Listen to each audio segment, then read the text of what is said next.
आप भी आ गए। बैठ।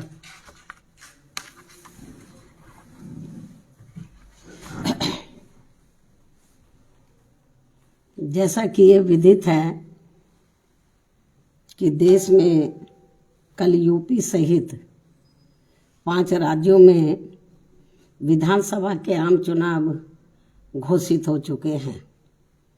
और इस संबंध में मैं खासकर मुख्य चुनाव आयोग से ये कहना चाहूँगी कि यूपी, उत्तराखंड व पंजाब आदि इन राज्यों की जनता में स्वतंत्र, निष्पक्ष व शांतिपूर्ण ढंग से चुनाव कराने के प्रति विश्वास को कायम करने के लिए यह बहुत ज़रूरी है कि चुनाव आयोग यहाँ अपनी आदर्श चुनाव आचार संहिता को पूरी सख्ती से लागू कराने के लिए ठोस कार्रवाई अवश्य करें, क्योंकि पिछले कुछ वर्षों में हुए चुनावों के दौरान हर प्रकार की धांधली करने तथा सत्ता व धर्म का चुनावी स्वार्थ के लिए अनुचित इस्तेमाल करने की प्रवृत्ति काफ़ी घातक रूप में बढ़ी है, जिससे चुनाव काफ़ी प्रभावित होता है और इसको लेकर पूरा देश भी काफ़ी चिंतित है। इतना ही नहीं बल्कि पिछले कुछ चुनावों में कोरोना के अति प्रकोप में भी जिस प्रकार से रैलियों व रोड शो आदि के जरिए चुनाव आचार संहिता का खुला उल्लंघन किया गया है, तो उससे भी पूरा देश काफ़ी हैरत में रह गया है। साथ ही पिछले कुछ वर्षों से चुनावों को विशेषकर धार्मिक रंग देकर जिस प्रकार से संकीर्ण स्वार्थ की राजनीति की जा रही है, तो उस पर भी चुनाव आयोग को काफ़ी सख्त कदम उठाने की खास ज़रूरत है और इन मामलों में पुलिस व प्रशासनिक अधिकारियों का निष्पक्षता के साथ बिना भेदभाव के कानून के मुताबिक काम कराने को सुनिश्चित करने के लिए भी ये ज़रूरी है कि सरकारी मशीनरी में चुनाव आयोग का कानूनी खौफ ज़रूर कायम रहे, तभी यहाँ चुनाव सही से संपन्न हो पाएंगे। हालांकि इस मामले में बीएसपी खुद ही एक अनुशासित पार्टी है तथा आदर्श चुनाव आचार संहिता पर पूरी सख्ती से अमल करने की हिदायत अपनी पार्टी के सभी स्तर के पदाधिकारियों व कार्यकर्ताओं आदि को हमेशा देती रहती है। इसके साथ ही ये भी सर्वविदित है कि चुनाव को अपने देश में लोकतंत्र का खास त्योहार माना जाता है। लोकतंत्र में आम जनता को एक व्यक्ति व एक वोट के मताधिकार के जरिए अपनी राय व्यक्त करने एवं सत्ता को जिम्मेदार बनाने का संवैधानिक व लोकतांत्रिक हथियार चुनाव ही है। इसलिए इसमें किसी भी प्रकार की बाधा व अड़चन आदि डालने की किसी को भी इजाज़त नहीं दी जानी चाहिए। ये सब चुनाव आयोग को जरूर देखना है। लेकिन इसके साथ साथ यहाँ मैं अपनी पार्टी के बारे में इस संबंध में ये भी कहना चाहूँगी कि इस चुनाव में मुख्य चुनाव आयोग ने जो भी चुनाव आचार संहिता लागू की है, तो उसका हमारी पार्टी पूरी ईमानदारी से पालन करेगी। ये भी मैं इनको अपनी पार्टी की ओर से विश्वास दिलाना चाहती हूँ। इसके साथ ही ये चुनाव पूरे तौर से फ्री एंड फेयर होना चाहिए। इसके लिए हमारी पार्टी का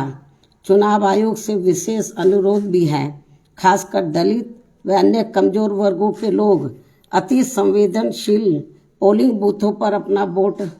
डाल सकें। इस मामले में भी चुनाव आयोग को काफ़ी सख्त कदम उठाने होंगे, वरना इन वर्गों के लोग अपना वोट डालने से वंचित रह जाएंगे। इसके अलावा आज मैं इस मौके पर खासकर यूपी की जनता से भी ये कहना चाहूँगी कि यदि यूपी की जनता यहाँ बेहतरीन कानून व्यवस्था तथा प्रदेश का संपूर्ण विकास एवं हर मामले में वे हर स्तर पर अपना उद्धार एवं उत्थान आदि करना चाहती है। साथ ही प्रदेश में यहाँ दलित, आदिवासी, पिछड़ा वर्ग, मुस्लिम व अन्य धार्मिक अल्पसंख्यक समाज के लोग व सर्व समाज में से गरीब, मजदूर, नौजवान, बेरोजगार, किसान, व्यापारी, कर्मचारी एवं अन्य विभिन्न क्षेत्रों में लगे लोगों के साथ साथ छात्र, युवा, महिलाएं व बुजुर्ग आदि भी अपना हित एवं कल्याण चाहते हैं, तो इन्हें फिर इस चुनाव में विरोधी पार्टियों के खासकर विभिन्न रूपों में जारी किए गए या जारी होने वाले इनके प्रलोभन भरे चुनावी घोषणा पत्रों आदि के बहकावे में कतई भी नहीं आना है तथा ना ही इन्हें अपना वोट किसी भी प्रकार की भावनाओं में बहकर करना है, बल्कि अपने हितों में आजमाई हुई अपनी पार्टी बीएसपी को ही अपना वोट देना है, जिसकी कथनी व करनी में कभी भी कोई अंतर नहीं होता है, जिसे यहाँ की जनता अच्छी प्रकार से जानती भी है। कहने का तात्पर्य ये है कि केवल बीएसपी ही एक ऐसी राजनीतिक पार्टी व मानवतावादी मूवमेंट भी है जो अपनी नीति व कार्यक्रम में सर्व समाज के लोगों का व विभिन्न क्षेत्रों में लगे विशेषकर गरीबों, मजदूरों, व्यापारियों एवं अन्य मेहनतकश लोगों के हितों का भी पूरी निष्ठा व ईमानदारी से ध्यान रखती है और खासकर अपराध नियंत्रण व कानून व्यवस्था के मामले में लोगों की चाहत के हिसाब से किसी भी अपराधी को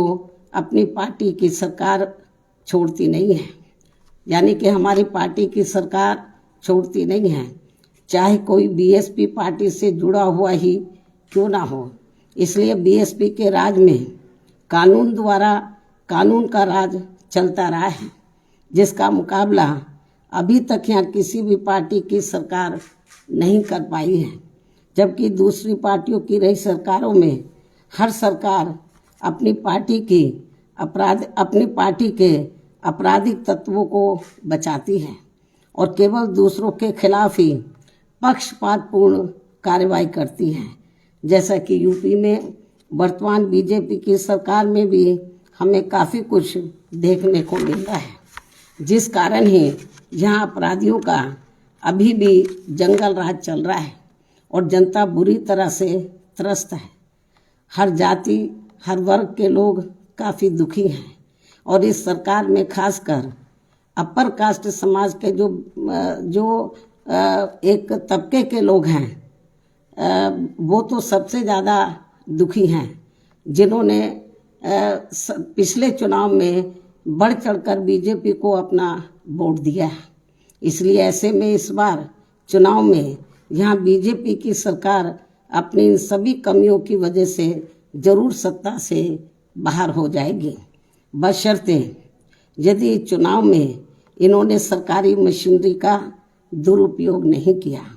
तथा वोटिंग मशीनों में भी कुछ गड़बड़ी आदि नहीं की। और हम चाहेंगे कि चुनाव आयोग इन सब मामलों में अपनी सख्ती जरूर करे। इसके अलावा मैं ये भी कहना चाहूँगी कि प्रदेश में यहाँ एक पार्टी ऐसी भी है जो दूसरी पार्टियों के निकाले हुए लोगों के सहारे व अनेकों पार्टियों के साथ गठबंधन करके इस चुनाव में 403 में से 400 सीटें जीतने का सपना देख रही है और अब इनका ये सपना भी दिनांक 10 मार्च को जरूर हवाई होने वाला है। ये स्थिति हमें बीजेपी व अन्य पार्टियों की भी देखने के लिए मिल रही है। ऐसे में बीएसपी ही एकमात्र ऐसी पार्टी है जो यूपी की जनता को, जो खासकर यूपी की जनता को यहाँ सर्वजन हिताय व सर्वजन सुखाय की नीतियों पर आधारित लोकप्रिय सरकार दे सकती है। वैसे मुझे पूरी उम्मीद है कि प्रदेश की जनता इस बार चुनाव में किसी भी पार्टी के बहकावे में आने वाली नहीं है और यहाँ अपनी एकमात्र हितैषी पार्टी बीएसपी को ही सत्ता में जरूर लाएगी। चाहे इस चुनाव में यहाँ सभी सर्वे एजेंसियां मैनेज होकर वोट पड़ने तक भी बीएसपी को रेस से बाहर क्यों ना दिखाती रहे, जबकि इसी प्रकार सन 2007 के चुनाव में भी इन्होंने बीएसपी को रेस से बाहर तथा सपा व बीजेपी को ही रेस में आगे दिखाया था। लेकिन नतीजों में इनका ये सर्वे उल्टा हो गया था और फिर सपा व बीजेपी आदि ये पार्टियां रेस में हमसे काफ़ी पीछे रह गई थी तथा फिर बीएसपी नंबर 1 पर आकर रेस में काफ़ी आगे हो गई थी। और अब इस बार भी चुनाव में यही होने वाला है,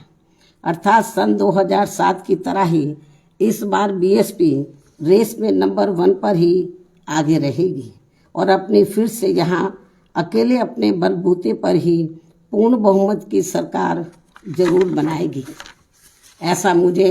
यहाँ अपनी पार्टी के लोगों पर पूरा भरोसा भी है। इसके साथ साथ उत्तराखंड स्टेट में भी इस बार हमारी पार्टी पहले से बेहतर रिजल्ट लाएगी। साथ ही पंजाब स्टेट में भी बीएसपी व शिरोमणि अकाली दल गठबंधन की भी वहाँ श्री सुखबीर सिंह बादल जी के नेतृत्व में अपनी पूर्ण बहुमत की सरकार जरूर बनाएगी, जिनको इनके पिता आदरणीय श्री प्रकाश सिंह बादल जी का भी पूरा आशीर्वाद प्राप्त है। और ऐसा हो जाने पर ही तभी फिर यहाँ परम पूज्य बाबा साहब डॉक्टर भीमराव अंबेडकर व इनके देहांत के बाद इनकी मूवमेंट को सही गति देने वाले मान्यवर श्री काशीराम जी आदि का भी अधूरा रहा सपना जरूर साकार हो सकता है। इस विश्वास के साथ ही अब मैं आप लोगों को ये भी अवगत कराना चाहती हूँ कि कल चुनावों की घोषणा होने के बाद आज मैंने लखनऊ प्रदेश कार्यालय में उम्मीदवारों के फाइनल चयन करने को लेकर पार्टी के खास लोगों की बैठक भी बुलाई हुई है, जो ये बैठक काफ़ी अहम होगी। इन्हीं जरूरी बातों के साथ ही अब मैं अपनी बात यहीं समाप्त करती हूँ। धन्यवाद। जय भीम व जय भारत।